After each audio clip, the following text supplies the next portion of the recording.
Salut à tous et bienvenue pour une toute nouvelle vidéo. Et aujourd'hui on va parler des histoires les plus tristes de Once Upon a Time. Et pour cela je vais faire plusieurs vidéos où à chaque fois je parlerai d'une histoire triste. Sinon la vidéo durera plus d'une heure tellement qu'il y a plein d'histoires différentes. Donc j'espère que vous allez aimer la vidéo et on commence tout de suite avec la première histoire. Bon visionnage.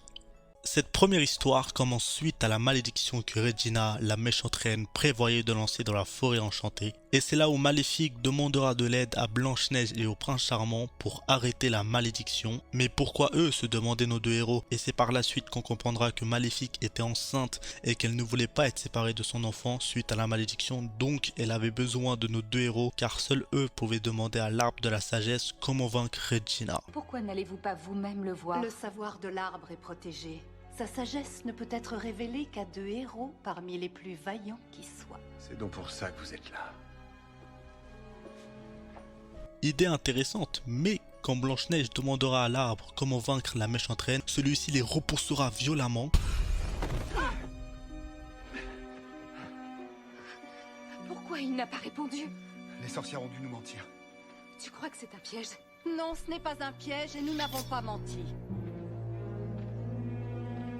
Peut-être bien que vous n'êtes pas aussi valeureux que nous l'avons cru.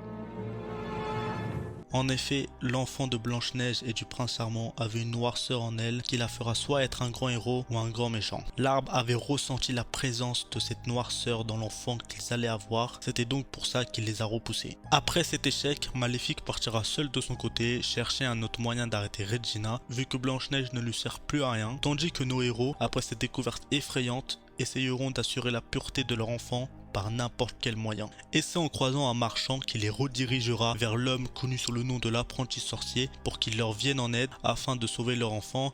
Mais la façon de se débarrasser de ce côté obscur n'est pas trop dans les valeurs de Blanche-Neige et du prince charmant. Les lois de la magie ne me permettent pas de faire tout simplement disparaître cette noirceur. Un autre être vivant devra servir de réceptacle et l'absorber. Un être qui sera lui aussi une page blanche sans la moindre notion du bien et du mal. Tout comme votre bébé. Si vous souhaitez que j'accomplisse le rituel nécessaire, vous devrez fournir le réceptacle. Mais ils ont même pas hésité une minute qu'ils avaient déjà choisi de verser toute cette noirceur dans l'œuf qu'avait pondu Maléfique en dragon, donc son enfant, pour sauver leur enfant à eux. Et s'il ne s'agissait pas vraiment d'un enfant? Le camelot a dit que Maléfique avait pondu un œuf. Si nous nous servions de cela comme réceptacle, nous avons vu de quoi elle est capable sous sa forme humaine et sous celle d'un dragon. Tu crois vraiment que sa progéniture sera différente? Et déjà là, c'est très grave comme situation. Mais c'est pas tout, car après de verser la noirceur sur cet enfant, ils devront aussi l'envoyer dans un autre monde pour assurer leur sécurité. Donc double peine pour Maléfique. Vous ne souhaiteriez tout de même pas qu'un être au cœur aussi noir vive dans le même royaume que nous tous. Je l'envoie là où il ne pourra plus nous nuire, dans le seul monde où il trouvera sa place. Comment? Non! Vous nous aviez caché cela? Nous avons promis à sa mère de le lui rapporter! Il est trop tard, je regrette. Je vous avais prévenu une fois que le sort est jeté, il ne peut pas être révoqué.